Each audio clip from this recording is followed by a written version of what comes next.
じゃあတစ်ဆက်တည်းကော့လန်ယူမယ်ဆိုရင်ကျတော့သူကအရှိကွဲပေါ့အင်ကြီးကိုအရှိကွဲယူလို့လည်းရတယ်အဲ့ဒါဒီလိုခေါင်းစွပ်ယူလို့လည်းရတယ်အရှိကွဲယူမယ်ဆိုရင်ကျတော့အရှိမှာချုပ်စာ30မီတာပေါ့ကျေဒီထက်စာရောချုပ်စာရောပါပြီးသားဖြစ်သွားနော်30မီတာချင်နေမယ်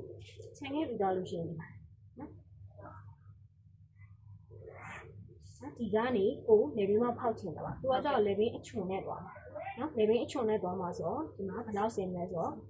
ဟိုလာပေါ့လေဘင်းချွန်ဆိုရင်14ကျွဲလားဆိုရင်နော်14ကျွဲလားဒါဆိုရင်လေဘင်းပေါက်ဖောက်ပေါ့14ကျွဲဒီအကျယ်ကကျတော့ပုံမှန်တိုင်း10ပဲဖောက်တာနော်10ပဲဖောက်တာမယ်အဲ့ဆိုလို့ရှိရင်သူကကျတော့ပတ်တန်ကိုကျတော့လေဘင်းပေါက်ကိုမဖောက်ခောက်ပြီးတော့ညှက်ချဒီတိုင်းတည်းပဲညှက်ချပြီးမှပြန်ပြီးတော့ချိုးချဟုတ်နော်သူ့ရဲ့ပုံမှန်လေဘင်းပေါက်ကဒီမှာရှိတယ်ဟုတ်ကဲ့နော်ဒီလိုရှိတယ်ကိုကကြောက်အခုဒါလေးကကော်လန်အဖက်ကလေးဖြစ်သွားနော်ကော်လန်ဖက်ကလေးဖြစ်သွားမှာအဲ့ဒါအောင်မှဒီဘက်ကိုချိုးချချ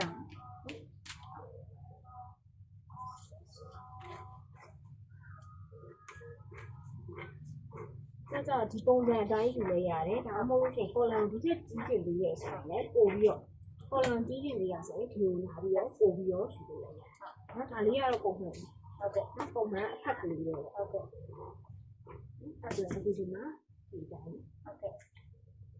နော်ဒီလိုချိုးထားတယ်အဲ့ဒါချုပ်လိုက်တယ်ဆိုလို့ရှိရင်ဒီမှာတော့ဒီကော်လန်အဖက်ကလေးတိုင်းကျဟုတ်နော်လေဘင်းပေါက်ကိုကြားတော့ညှက်ချ